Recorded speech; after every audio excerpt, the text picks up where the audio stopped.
People now. So welcome on behalf of the Australian Water Association across the 3 states. I will now hand over to Lindsey Brown, our immediate past president in Victoria and market leader at GHD. Thanks, Lindsey. Thanks, everybody. Welcome, everyone, to the webinar. Thanks so much for tuning in. Really excited about this session and our fantastic panelists that you'll hear from today. Yeah, look, I just wanted to encourage everyone to use the chat function. Obviously, this is a webinar online format we're all getting used to. I haven't hosted one of these before, so I apologize now if there are some glitches. Hopefully it'll be fine. Digna's given me some excellent coaching. But yeah, I really want to include these points around, really get involved. This is still meant to be, a bit of an interactive process, so please use the chat and the Q&A to raise any questions. There will be a Q&A session with the panelists before we finish. So it'd be great to have your thoughts to add in there. There is no poll in this one, which is good, but you can also choose your preferred viewing option in terms of gallery or speaker, so you can just see the person speaking or you can see everyone. So just really wanted to put that out there for the first one. And also we've got Tash and Digna lighting up the chat, so get in there as well. And just wanted to say thank you to our 3 states for participating in this. This webinar has been put together on behalf of Victoria, South Australia and Tasmania, so it's great to have a national webinar to offer to our membership. That's who you'll be hearing speaking today, obviously. So, and I'll give you an intro on our speakers shortly. First thing I want to do is obviously do our acknowledgement of country and pay our respect to the traditional owners of the land that we're all meeting from today, and pay my respects to their elders past, present and emerging, and extend that respect to any traditional owners who might be participating in this call today. I will introduce our fantastic speakers. First, a cab off the rank. We have Jill Sears from Melbourne Water. Jill Sears is Head of Diversity and Inclusion for Melbourne Water and is very passionate about gender diversity, reducing workplace violence, domestic violence and workplace discrimination. So you'll hear some interesting things from Jill and her perspectives from what she's been able to do at Melbourne Water. Next, you'll hear from Andrew Kneebone, who is the CEO of TAS Irrigation. He is no stranger to working remotely, having worked in the Northern Territory before going down to Tasmania, and just been talking about some of the challenges they've been having with their remote board, etc. So you'll hear some interesting things from Andrew as well. And then last, we have Anna Jackson from SA Water. So thanks again, Anna, for participating. And Anna's got some interesting insights as well from her time at SA Water and also as a former GM from coffee. So really looking forward to our great session today. Look, just to provide a bit of background, as I guess a bit of an opening. Look, times have definitely changed, and I don't need to tell anybody on this call that. You're all experiencing it yourselves. And I think the idea of taking our whole selves to work has really evolved in terms of your whole work coming to you. We're seeing a lot more visibility of people's personal circumstances. You can see my office, here behind me, and we're seeing into people's living rooms, people's pets, people's kids. Although I have to say, I do enjoy seeing people's dogs. So if I'm ever on a video call with you and you have a pet in your lap, that's great. And I think it's just about understanding that, that encroachment into our personal space is more welcome in some circumstances than others. We can't forget about vulnerable people in the current circumstances, because there are some people that are disproportionately affected by not being able to leave their home. Statistically, 1 in 10 Australians is affected by domestic violence, and if you're unable to leave your home during that time, it's a really difficult thing to try to manage. And there are other types of vulnerable people that we'll talk about in this talk. So part of this scene setting is really about understanding who are the people who are really doing it tough at the moment in the current circumstances, and not just with distractions and trying to homeschool and those types of things, but some of the deeper things that we're seeing with people who are affected right now. But also that there's some upside, and that some people who are really coping really well with the current circumstances and actually really love it. There's a guy at our water group in GHD who gets around in a wheelchair, and he's finding the not having to commute and public transport absolutely brilliant, and it's actually really helped him feel better, not having to go through that stress every day. I've also got a woman in my network whose child has some special needs, and has really struggled with school in a formal and traditional sense, but homeschooling has actually been amazing for him, and his needs have been so much easier met, and they're actually considering never enrolling him back in regular school after this because they've seen just a complete change. So, you know, there are definitely upsides in what's happening. So I think we really want to talk about today, just not forgetting in the midst of all the challenges that we're facing working remotely, that there are some people who are really vulnerable, and we need to be thinking about how can we help and extend the support that we have for them, but how can we also make the most of the things that are really working for people, and really be thinking inclusively about how we're working in a remote setting. So I hope that's what you all signed up for, because that's what we're going to be talking about. Wow, 90 people have tuned in live. That is fantastic. Thanks everyone for coming. This is so exciting. And now I'm going to pass on to our first presenter. So Jill, take us away. That's great. Thanks very much, Lindsay. I would too like to begin by acknowledging the traditional owners of the land on which I'm speaking from today, the Wurundjeri people of the Kulin Nation, and I'd like to pay my respects to their elders past, present and emerging.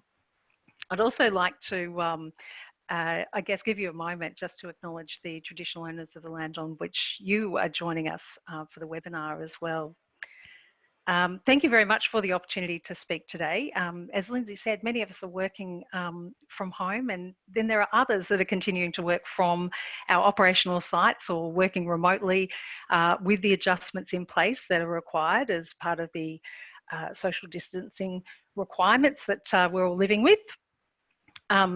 COVID-19 and the response that that is required has brought with it a multitude of complexities, and the requirement for organisations really to think about and solve complex problems and to innovate.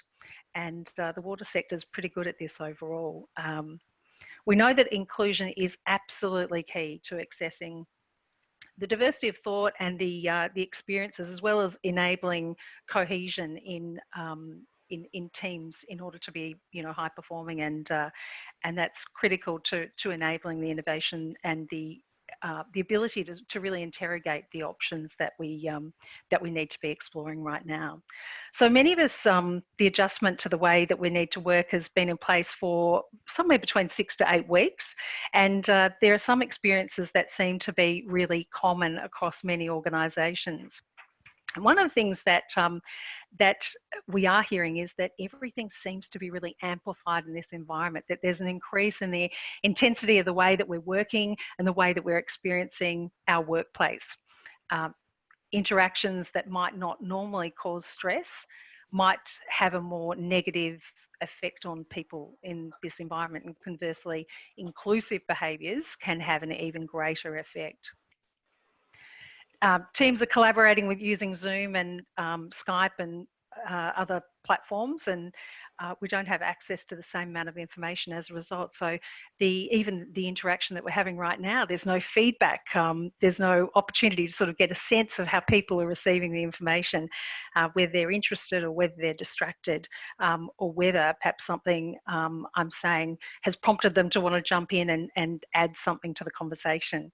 And the other thing that's not happening in the current environment is that we're not overhearing casual conversations, and we're not hearing about things just, you know, through the normal course of the day, where we might have an opportunity to sort of pop in and I guess add our own thoughts, but we also don't have the opportunity in terms of our own thinking to sort of sense check our ideas and to access that diversity of thought. So we're missing those spontaneous and ad hoc interactions for that reason, but we're also missing them because they're, I guess, some of the richness of employment as well. And the risk is that we're more likely in this situation to go to the people that we know best, the people that are most likely to agree with what we've got to say, and those that are going to confirm our thinking and not perhaps interrogate it or present the alternative perspective. For those that don't feel included right now, that's also potentially amplified. And for people who are not able to participate, you know, their engagement levels will be impacted. So these are really important things that we're grappling with, and they have the potential to have a really long-term impact on the way that we work and the way that we feel within the workplace. So just thinking about, and Lindsay, you might go to the next slide, thinking about what inclusive behaviours are like in the usual environment. I know that when I run diversity and inclusion training, one of the questions that I tend to ask is for people to sort of reflect on what inclusion actually looks like for them, and what people have indicated is that inclusion really comes from the sort of examples that are included here: being invited into a meeting, being invited by name to speak at the meeting, being listened to without interruption, being included in conversations, people stepping back from conversations to actually invite others into the conversation, with phrases like what we've been talking about here. Is, you know, solving the problem with the refrigerator. Everyone seems to be bringing their lunch these days and it's really packed. What do you think about that? I noticed you also bring your lunch. So it's those sort of invitations in.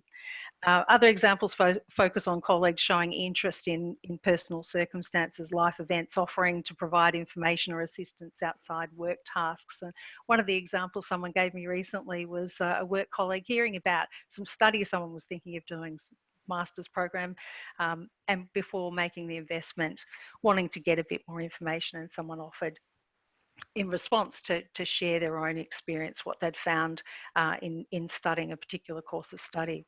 So in practice, inclusion is about respectfully listening. It's about inviting others' ideas and contributions. It's about sharing knowledge and experiences and learning from each other. And in our current environment, you know, there's a lot that we can learn from where we've been. And in fact, many of those inclusive workplace cultures we're seeing are actually carrying across into this current environment.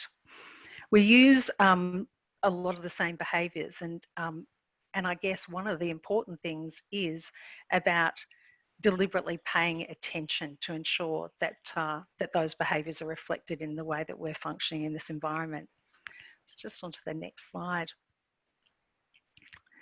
So inclusion in the current environment requires essentially the same as our usual workplace and the usual ways that we're working. It requires, as I say, us to pay attention and to apply a diversity and inclusion lens to the things that we're doing. So it's not just about the meetings and the interactions that we're having, it's also the work that we're doing, thinking about how diversity might impact on that work, and how an inclusion lens could help us to actually deliver better outcomes. So by doing that, we identify the areas where we need to make adjustments and where action's required. So applying a lens of inclusion could be where we're constantly considering the broader experience of everyone in our workforce. And Lindsay mentioned one of her own work colleagues who has a disability and who in this current environment is actually having less travel, and that's actually having a positive impact. And there's certainly some really good examples of that. This changing environment is challenging us, and it's going to depend how it challenges us is really going to depend on a number of things: personalities, our work styles, living arrangements. Some of us are living in you know, with our family, and others are living in shared houses. In some cases, we're needing to support children in their learning at home.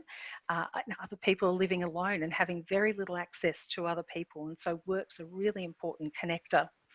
And of course, there is that risk of social isolation. So some of our colleagues will be in the midst also of Ramadan, and this will be a very different experience for those individuals.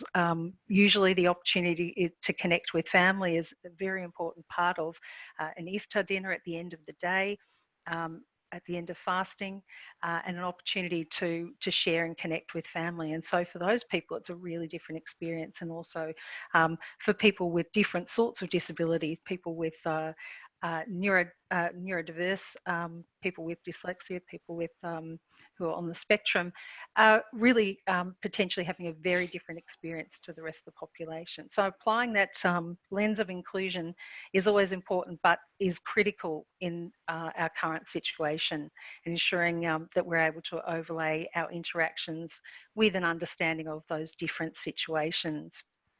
And paying attention to really understand an individual's unique circumstances.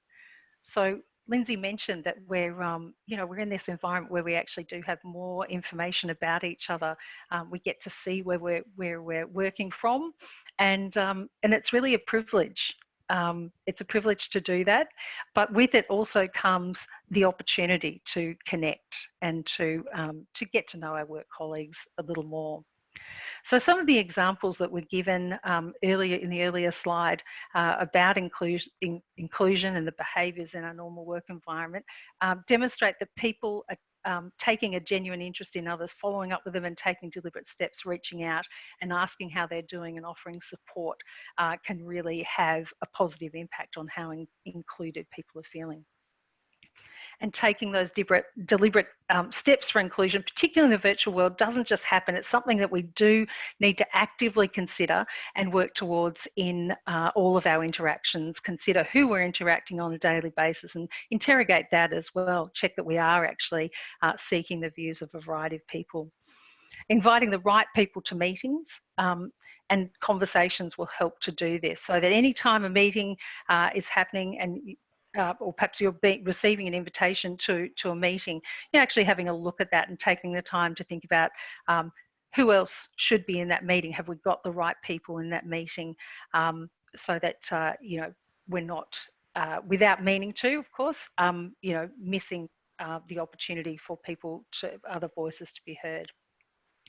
And this is important because exclusion, as I said earlier, is so amplified in this environment. And the individuals who are missing out might normally pick this up in a corridor conversation. They might see a group of us heading off to a meeting and say, hey, what's this about? Is it about, oh, okay, well, that's probably something I need to be involved in. But there's not the same opportunity in the current environment. So it's important that, that we're all looking out for those sorts of things and taking steps to address it. And while Skype and video conferencing are great enablers for communication, they don't offer the same visual cues as I mentioned before. And this can have a disproportionate impact on people who are really relying on those for communication cues. It might be useful to consider a more structured approach, providing an agenda, visibility of outcomes that are sought, and slides beforehand. So have a look at the tools that you're using and see whether there's an opportunity to embed in the invitation documentation that can support that participation. And I'm hearing from some people that that their teams are doing this, and in some situations, it's, you know, people have been asking for this for some time because it really helps them to front load before a meeting, to be able to interrogate a bit of the information that's being sent through, consider the questions that are being asked, and consider the outcomes, and therefore set themselves up to be able to participate more fully. And it ends up being beneficial for everyone and increases the accessibility of meeting for not only employees that perhaps have a disability or a style preference, but for others as well. And think about the, again, the accessibility of those tools. There's a lot of these tools that we're not familiar with, they're new to us, and the opportunity to increase the accessibility of the meeting may well be right there in front of you. So make it your business to find out a little bit more about that, to see whether it might have closed captioning or some other accessibility facilities that might be helpful. So I might leave it there, Lindsey, to move on to the next speaker and pick up some of the other information in the Q&A.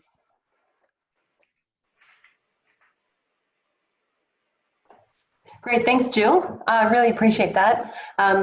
Yeah, you've given us a lot to think about there, and especially some particular behaviours that we can implement and start thinking about using the tools we've got in front of us differently. So thank you for that. That's been really useful. Looking forward to exploring that a bit more in the Q&A. Next, we've got Andrew. Andrew, welcome, and take it away. Let me know when you need the slides changed. Yeah, thank you very much, Lindsey. So yeah, look, I'm going to just give you a bit of a practical example of what it's meant for Tasmanian irrigation. So what I'm going to go through today, if we can move on to the next slide, is basically for those of you who don't know who we are, what some of our challenges are.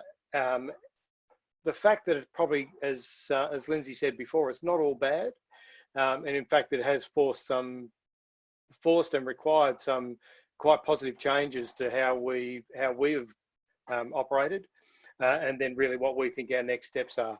So if I can move on to Acknowledgement of Country, we do acknowledge and pay respects to our traditional Aboriginal community as the traditional and continuing custodians of this land, and we pay our respects to our elders past and present. So who we are, we are a quite small boutique state-owned company in Tasmania with the remit to develop, construct, own and operate irrigation schemes as part of a push to grow the agricultural output of the state to by 2050 to 100 million, sorry. So we've currently got 17 operational schemes spread across the state, and it's predominantly across the northwest coast, down the east coast, through the centre and so to southern Tasmania. So we don't go into the southwest or the southern part of the or the southwest component of the state. We are small though, so in comparison to a Melbourne Water or a SA Water, we're 50 people.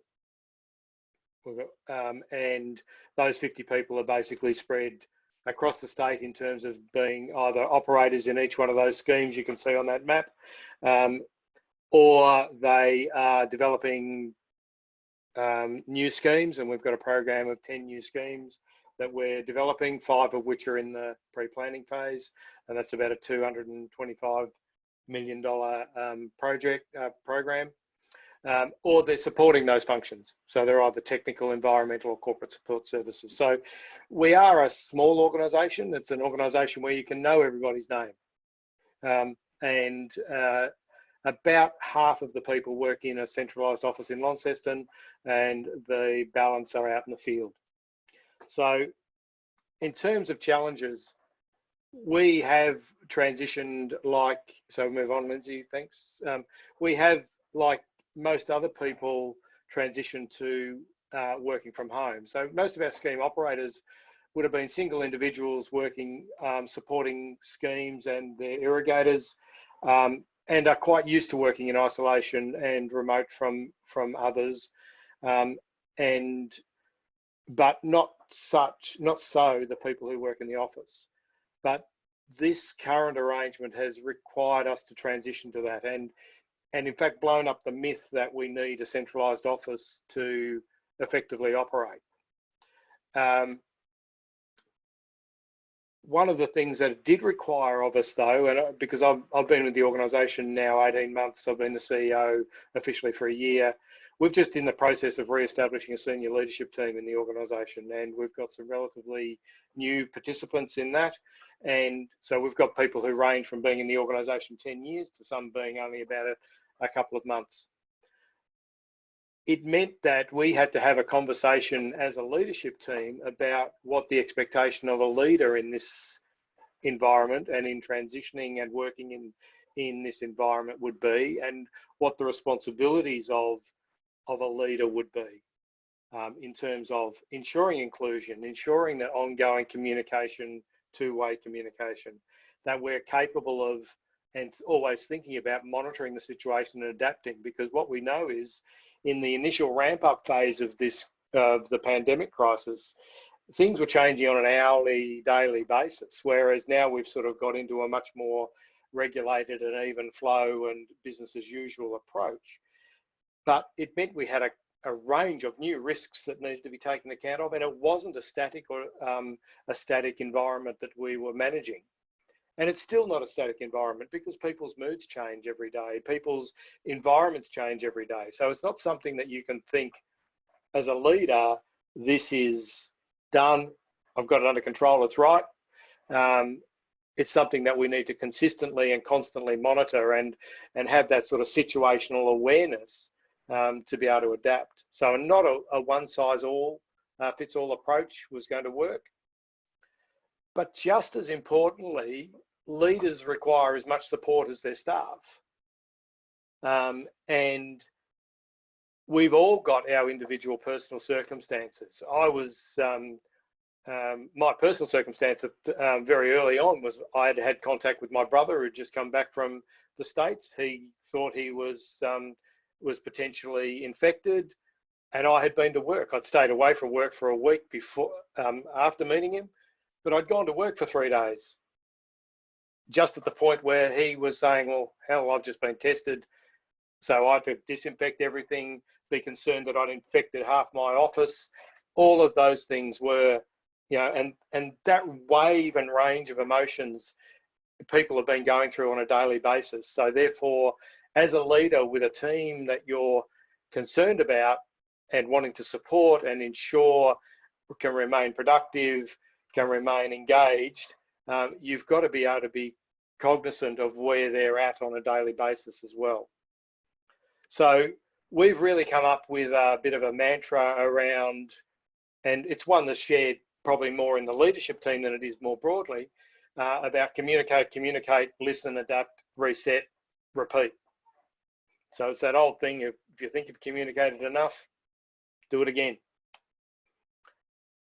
We've tried different things. We have moved to much more online team meetings, and none of this is new, none of this is particularly innovative, but it is for our organisation. We would never have had an online team meeting prior to having to adapt to this circumstance. And you've got a couple of photos there that came out of our recent newsletter of the guy on the right with the baby in the most challenging work circumstances is one of our scheme operators. He had to isolate because his wife was a health worker in the Northwest, and we'd had an outbreak in the Northwest, and we were under particularly restrictive arrangements, and he was isolated for a fortnight at home with his 2-year-old baby, and continued to work, continued to operate his scheme, which he could do remotely, and we supported him through that. And to the other range of our commercial analyst or commercial manager, who's I think also got a young child at home, but seems to have a somewhat more separated work environment. But look, we've got the things like newsletters. These all came, all of these photos were accompanied with these people's particular experiences that were detailed for the rest of the staff in a newsletter that's sent out fortnightly. We do a weekly CEO update in terms of how things are evolving. We've had people step up to the plate to try and get greater engagement. One of my senior managers is particularly engaged in the local music scene, so he's got our own quarantunes and what he called ISO dance mix, which was the music that gets you dancing that you won't admit to publicly. And there's an institution called Fat Friday in our office, and that's been kept going on now on a virtual basis. So we are as well ensuring that we do one-on-one care calls, and this is possible with an organisation of 50, where you on a regular basis make contact and make sure that at least everybody in the organisation is contacted to determine how they're going, and it's not a work call, it's how are you. We have had the particular challenge of having onboarding new staff in this time, so we put 2 new people on in this time, and it's been a particular challenge to bring people in and engage them in who the organisation is, what it is, when they can't get to meet people other than virtually. So we've been struggling with that, and I'm not sure that we've done that particularly well, but it's something that's that we're doing. So, and we're starting to get feedback through our HSR forums and things like that about how effective we are, and we're now going out and doing surveys of our staff to say how can we improve. So they're the next things that we're moving on to. The other challenges that we've had, if we move on to the next slide, which are 2 of our engineers that are now working remotely, and the Ugg boots are not an indication that it's always cold in Tasmania. Going to online board meetings, keeping the likes of stakeholders engaged is a particular challenge. We're working to try and secure funding and develop projects to keep them on track so we can keep our component of the Tasmanian economy moving and keep that investment moving. So we've got a fairly large role to play in that. As I said, we've got a $250 million project program coming up that we're trying to push through. We're also trying to keep our contractors delivering the projects that they're delivering whilst maintaining all of the new safety requirements, all of those things. So that sort of communication and engagement about how well those things are working is a particular challenge. And we're also now launching into our consultative processes. So every one of our schemes is run on a separate basis. So we've got 17 business units within this small organisation, and each one of those has got a separate committee that we deal with in terms of setting price for the following year and engaging with them. So we've now got to work through how do we engage with and keep our external community, our customers, included in our business as well. So, and they, as we were discussing about my board before this started, we had an online board meeting yesterday. Just about everybody was able to get in on Skype, except for one who's a farmer who's out and has only got a satellite connection with two children doing online schooling, and so he was on my phone listening to the other people on Skype. So it was a particularly challenging, because technology's not always going to work. Andrew, we got to keep going in terms of time. I'll go. Yep, I'm almost done. Move on. But it's not all bad. The photo there's my the outlook from my my room that I can look at every day. It's much better than the one from my office. I don't have to move. I don't have to travel an hour a day to work anymore. It has, as I said earlier, really blown up the idea that we need an office to function. It has forced new ways of collaboration, forced us to embrace new technology. The adaptiveness, though, is we've had people who were really early adopters who are very keen to get and work remotely that are now finding it hard. And we've had some people that who didn't want to go to working from home who are now finding it are working it quite well. So it's not all bad, but it's also not a static environment. If I move on, the next steps, it's really our transition to whatever the new normal is. And it really is, our idea here is keep calm, just keep moving. We are lucky to be in a business as usual space, just working differently. And we're trying to provide as much clarity as possible to our people, give them the tools to develop this resilience and adaptiveness, and also anticipate and manage risk. And really, it's giving people the ability to do that and not have to ask permission to do that. And I'll just go back to that mantra. You know, if you think you've communicated enough, just do it again, and just check whether or not what you're saying is actually getting through. Thank you, Lindsay. That'll do. Thanks, Andrew. That was super. That was super. There are some questions coming up in the Q&A that we'll get to after our last speaker. So keep those coming. And I do want to introduce Anna Jackson. Anna, welcome, and looking forward to your talk. Take us away. Thank you very much, Lindsay. Hi, everyone. Thank you for having me with you today. I'm going to talk a little about our move to Agile working. We have a employee base of 1,500. And on the 16th of March, which is quite a long time ago now, the senior leadership team made a decision to send everybody to work remotely who could do so quickly. So we exited the majority of the building in one day, which was actually pretty amazing.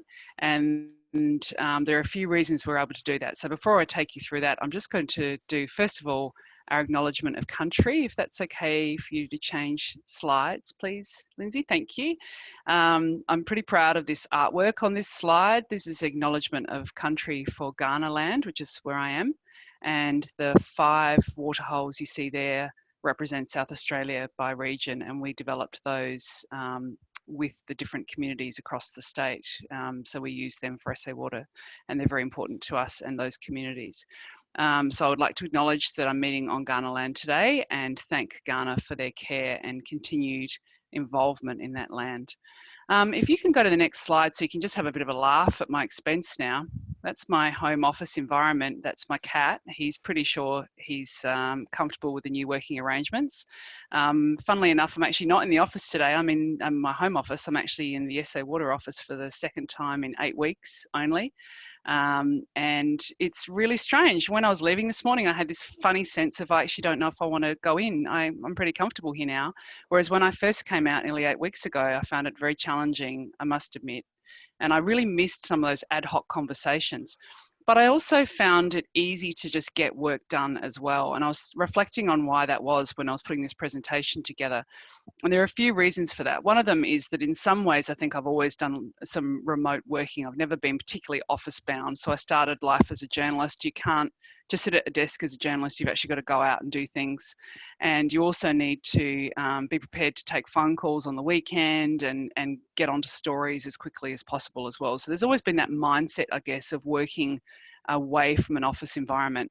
And then I've had a range of roles where I've been responsible for national or international program work, and particularly with the international program work, we just had to make that work. So we had a team that was spread out across the world, and it became very normal to have a late night Skype call, and that was work.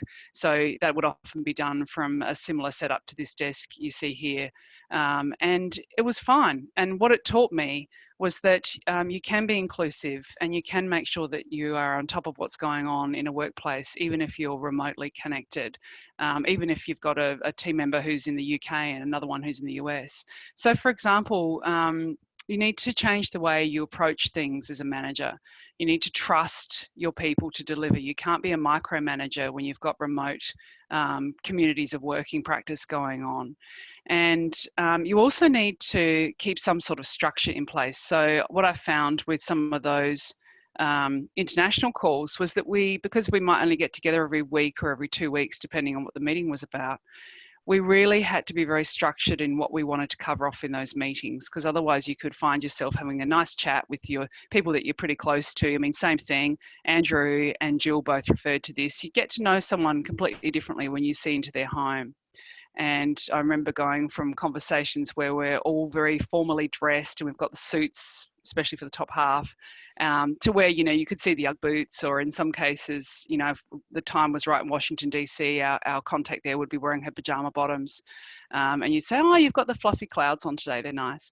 So I think it is quite an intimate arrangement, but you still need to make sure you've got that nice ticking over working structure as well, so that you are getting those outcomes that you need as a business, and then you're not drifting through the work environment as well. And that actually gives you a very strong sense of purpose and connectivity. So that's incredibly important. And then balance. So just because you're working from home, it doesn't mean you need to work part-time and have a big long siesta every day, but it also doesn't mean that you need to use up all of what was your commute time working. So there's still a really good balance to be had there. And I found when we first started working from home during this, that it was very tempting to just hit the computer really early, and it was very tempting to stay on very late. And I found that most of my team felt the same. So we've had to wind that back, because that's actually unsustainable. If you could change, please, Lindsay. I'm going to talk a little bit about how we actually managed to exit the building so quickly. So what you'll notice on these desks is a couple of things. You'll notice that there's not much in the way of personal belongings, and that's because no one at SA Water has their own desk anymore, and we haven't since 2017. So what we have is activity-based working, and unfortunately you can't see it, but if you turned around in this photograph, you'd be able to see some lounge areas and a large collaboration space as well. And what we do, if you can flick onto the next slide, please, Lindsay, we have a locker and we have a backpack. And your backpack contains everything you need in it to set yourself up for working for the day. So we all have a laptop computer. You can link that in through a port to a couple of nice big monitors in front of you. Every desk has a couple of monitors and has a charger for your laptop. And you can just take this kit with you as you go around. It's a bit like being in high school, having your own locker to pop things in and out of during the day. And what it means is that you can come into work in the morning in normal times, and you can look at your day and think, okay, I've got 2 meetings and then I'm in a workshop for the rest of the day. I probably don't really need a desk today. I don't actually need to set one up. I can just sit here and do my work at the collaboration space, and then I can just move off to the workshop. You can design where you're going to work based on what your day looks like, and you can actually collaborate with people a lot more effectively. And that's the main reason we moved to activity-based working in 2017. And what it meant for us is that in terms of creating the kind of culture we want, where across business groups are really talking together and they're actually working on projects together and they know what's happening, you can make that happen. And what it meant for us in terms of COVID-19 is that we're able to say to people, pack up your backpack, take anything out of your locker that you don't want to be there for the foreseeable future, and head home. And it made it a lot easier than it would have been otherwise. It's also meant that we've also had some of these inclusion practices in place already. So we've been able to talk to each other through technology for quite some time now. If you could take us to the next slide, please, Lindsay. I'm going to talk a little bit about our existing work set up in terms of the field. So that's South SA water supply areas, which as you can see are pretty huge. And the picture at the top half of the page, if you click, I think it should show you hopefully where that is. Yeah, so that's right up there. That's in the APY lands, which we service a number of the communities up there, and that's at a place called Merpaja, where we've just brought their water online for safe and clean services there. And then if you click again, you'll see where our single operator, Lindsay, that's at Wilpunda in the Riverland. The field crews actually led our way with activity-based working and remote working. And the way they did that was we introduced some technology for them to make it a lot easier, so they could upload work through work order apps and things like that, which meant that while there are physical offices and depots for them to go to, they're not actually bound by having to spend much time in that location. And as you can see from the breadth of work that we need to cover in terms of geography, we have a lot of time on the road, and so the car becomes another location that you need to be able to work from as well. In terms of inclusion and diversity, we've got to make sure that we've got those right technology tools and those conversations so that our people who are remotely located can actually check in with us and work as well. The solar bores you see in the top half of the photograph there are actually remotely operated, so we can do that right here from Adelaide, which is 1,700 kilometres away. But we can't fix them from here. So we need to be able to go up and do maintenance work from time to time as well, which has been made more complicated with the current situation. So I guess, how has that all helped us lead us through this current business as unusual? If you can go to the next slide, please, Lindsay. We really couldn't have transitioned, as I said, as quickly without this regional setup in 2017.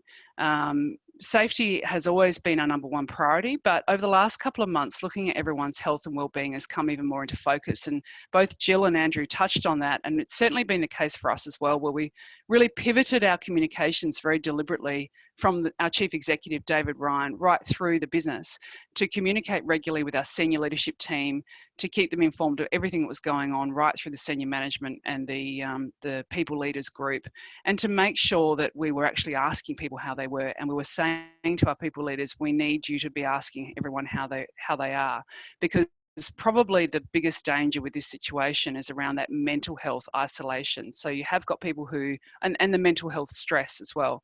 You have got people who are trying to do 16 jobs in one, as Jill touched on, and you've got people who are absolutely on their own, and in the height of this have really not been able to see anyone apart from the people they're seeing through Zoom. So how are we going to manage that as a business? So we've put a range of things in place through the wellbeing program. We've really ramped that up through this period of time. And we've also done things like we already have our lunchtime yoga classes and the run club at SA Water, and we're still doing that now, which I think is really important. If you could just go to maybe that summary slide or the next slide, and I'll summarise from there if that's okay. Thanks, Lindsay. I know we're running short of time. There's no going back. There's only going forward from this. And so what does the future look like, and what opportunities can we take advantage of, and how can we make things better? So my summary with this would be, and there's a whole program of work of reform underway now at SA Water to look at what we can take and what we can improve, including for diversity and inclusion options. So look after each other and stay connected. Embrace change and innovate to find those solutions, and empower your people to work their own way. So flex around what their needs are and be an outcomes focused leader. Don't focus on the micro, focus on the outcome, and that'll help you find your way. Thanks.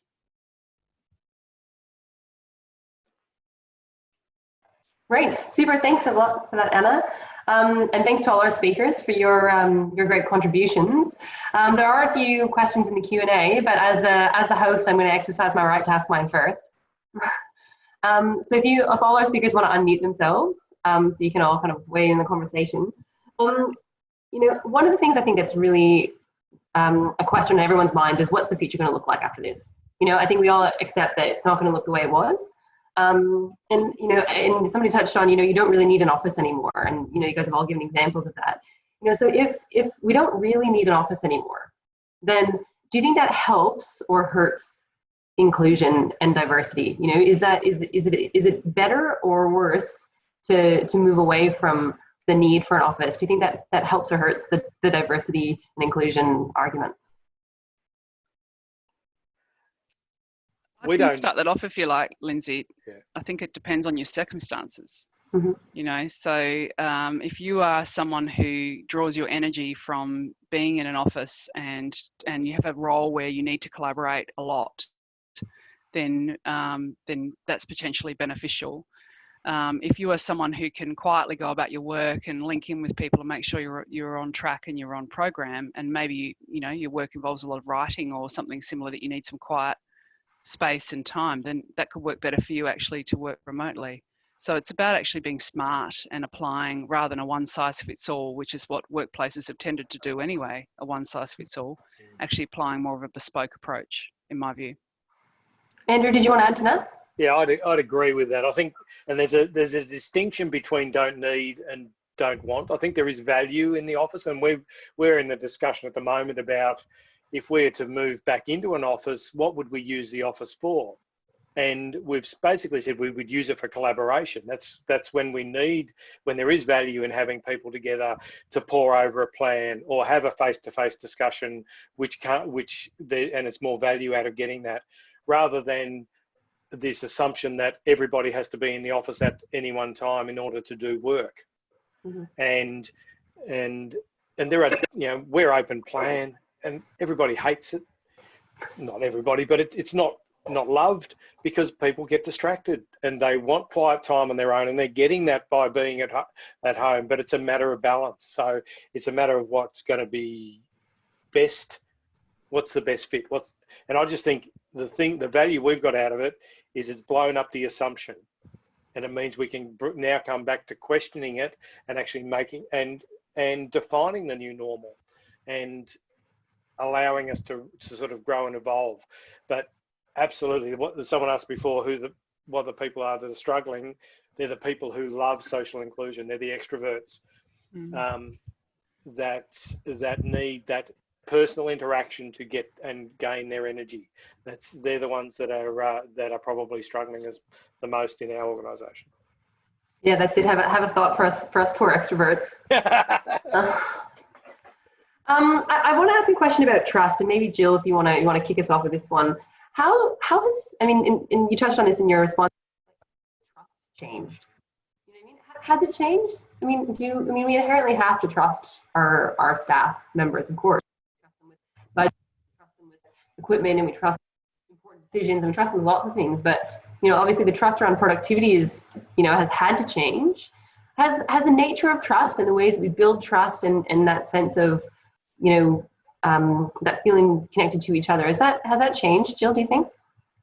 I think in many ways it has, and I think that in some cases, we started off this whole process perhaps thinking about people's ability to be connected and their well-being by having lots of interactions. In some cases, we've heard stories about teams connecting on a daily basis, starting each day with a team meeting, a 5-minute check-in to see what's happening, to share their experiences and talk about what they're going to be working on.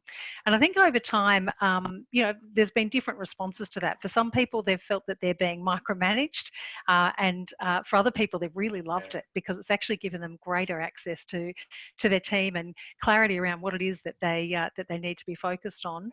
But I do think it has raised the question, and I think there's been some terrific conversations taking place. And I think that that we have actually seen that people can be very productive in this environment. I think previously, you know, there's been lots of talk about remote working being less effective than an office-based situation, and certainly the data doesn't support that. But I think this experience has really blown that out of the water, and we're seeing that that in fact we can be very productive. So it does, I think, yeah, impact greatly on trust. I've got a question here from the floor. Hi, Victor from South Australia. Thanks for your question. Victor's asking, what is the #1 key inclusion initiative or learning that each of the speakers would take from their work from home experience and take it back to the office? And I think that's a great question in terms of, you know, what do we want to stay? You know, what do we want to continue? I don't know who wants to go first in answering that one, but what do you think you want to bring back to the office from this? Sorry, I just missed who you wanted to go first. Was it me? Up to you. Why don't you go first, Anna? No, I didn't hear, sorry. I just, probably for me, it's just that it's ensuring that concept of presenteeism rather than outcomes. You know, you really can get really great results out of an organisation when you do, and it links back to the previous comment around trust. When you actually have conversations about what people are delivering and how they're going about that and how you can help them to deliver that, rather than, you know, if they're sitting at their desk or not and for how many hours a day. I'd agree. I think it's the richness of the conversations that are taking place at the moment. We're having much more focused conversations about what it is that we need, what it is that we're juggling, and what sort of work arrangements best suit us. And we're revisiting that on a regular basis. So rather than just, you know, sort of locking in that I'm going to work 3 days a week, or locking in that I'm going to be working from home on a Friday, that's being regularly reassessed to ensure that the arrangements actually fit the business and the business needs and what the team needs to deliver. But equally, you know, those illuminating conversations about what individuals need. And I think if we can bring that back into the next phase of work, that would be really useful for many people. Look, that's a great comment, Jill. I think it goes back to that point that Andrew made around you can't just set and forget, you know. And I think as we had just sort of set and forgotten in a large, you know, en masse with a few exceptions, you know. But I think that, you know, that will probably change. Andrew, do you want to talk about what the thing you want to take forward? Absolutely, the concept of presenteeism I think is fantastic, and that's probably much more succinctly put than I put it earlier. Is a key learning. The other one is, I think, the embedded non-productivity of travel, and making use of that. So one of the great values that we've found is, personally, I've got back 10 hours a week of personal time from not traveling, and sometimes that could have been up to 3,000 k's a week, in order to travel around the state to meet with people, to have face-to-face conversations. We can still have those face-to-face conversations, and sometimes they're going to be better held face-to-face, but not all of them. So I think that learning, and the basic one for us is, what are we going to use this office workspace for? How can we make best use of it, and not just assume that it has to be filled with people every day in order for us to think we've got a productive organisation and an included organisation, because that may well be as counterproductive as the other alternative. You know, it's just an assumption. It's not ever been tested to find whether in practice reality. And do you think this is testing other assumptions as well, in terms of, you know, people who had, you know, tried to take advantage of flexible arrangements before, and what we might have thought about, oh, I don't know about that, and this role can't be done in that way. Can we trust them to be productive? Flexibility is, it's only for some people, it's not for everyone. It's, you know, it's only for mums coming back to work. It's only for, you know, like there's this, we've had these rules in our minds about what flexible working is, and if people are really productive, and, you know, these sort of latent questions that we don't want to admit to ourselves as an industry that we've been thinking. So do you think we've just had to have a good hard look in the mirror? Absolutely, but it also, there was an assumption particularly about minimising risk. So one of our one of our first things we thought about in sort of setting this up is, well, what's their ergonomic assessment? You know, what's the health and safety issues associated with people having a home office and working from home?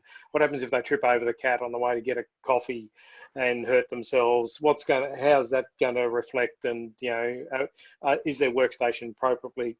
And I look at some of those photos that I put up, and they're definitely not ergonomically correct workstations, particularly with a 2-year-old sitting on your head. But our risk adverseness meant that we said, come to the office because we can control that environment. I think this has allowed us to say we can trust people enough with some controls to be custodians of their own work environment and to manage themselves. And I think that's from that perspective, I think it's been liberating. Jill, I want to direct this one to you. Thanks, Deborah Prentice, for your question. I reckon this is a great one. Do you think that this period of time, I mean, it's only been 6 to 8 weeks, as Anna mentioned, so far for a lot of people. Do you think this is enough time for people to actually change? Like, do you think that this is enough? Like, well, they say it takes like 21 days to form a habit or something like that. Is this enough to get us in the remote work habit and to really not fall back into old ways? I feel like it is, and certainly some of the conversations that I'm hearing that others are having within various sectors and organisations. I think we're going to see, change at sort of a global kind of level. So even where workplaces perhaps are not feeling ready, I think the rest of the world is. So I do think we're going to see this significant change. There are, of course, people who are really very much looking forward to getting back to work, and that's also I'm one of those people. Yeah, that's also really important for us to remember, and so that we need to be thinking about some of the impacts on those individuals as well. Last question before we wrap up. I'll direct this one to Anna. This is from Doug McLaren. Thanks, Doug, for this question. It's a tactical more than strategic question. He gives us a preamble. In terms of getting great engagement from large groups, right? So we've got, almost 100 people on this call right now, and you've probably done this, Anna, through your work, providing briefings to large groups and teams and stuff. How do you know that people are engaged? Like, how do you engage with a large group and in this kind of format? Have you got any tips that you can give? A couple of techniques we've been using. You can stop partway through your briefing and call and ask people to participate. You can get them to participate through the chat and then call it out, pretty much as you've been doing on this, Lindsay. And then if people are a bit quiet or they're a bit, funny about speaking up in front of the group, you can actually go to people. So the last all team meeting I had, I think there are around 80 or 90 people online, and I just reached out to a couple I hadn't spoken to lately before the meeting and said, I'm just going to throw to you and ask you what your experience has been like and how you're going. And so I had set that up in advance so they didn't sort of feel too on the spot. So you can do things like that. You can also just have some fun. We've got one set up in a couple of weeks' time, which is a special edition meeting where we're going to share some cake. Everyone needs to bring their cake along as a service award, special ceremony thing that we're going to do online. And that's the non-formal ones I think are just as important as the formal ones. Great. Look, we're going to have to wrap it up there. I want to thank you again to all our panelists, Anna, Jill, and Andrew. Thanks again so much for participating. Just a short plug for AWA and the stuff we've got coming up. So dealing with disasters is our next webinar on the 19th of May, and it's part of our Bushfire Hackathon series. So we actually had birthed an idea around a hackathon to help bushfire recovery, and of course the bit of a spanner in that because it's all about getting people together. So we're actually going to be running that remotely through a series of sessions, and the first one is around dealing with disasters. So 19th of May, tune in for that. That will be excellent. And also virtual Ozwater, of which Anna is the co-chair, I understand. Ozwater has been moved online and it's going to look slightly different, but will still be fantastic and full of lots of value. So please definitely participate in that if you were planning on turning up to the real thing. And I think that's where we're going to have to leave it. Thanks everybody for tuning in. Digna, you'll let me know if I've forgotten anything. And really appreciate everybody's time. This is such an important topic, and really, really glad to have everybody tuning in. So thanks again. Thank you all. Thank you. Bye, everyone. Thank you.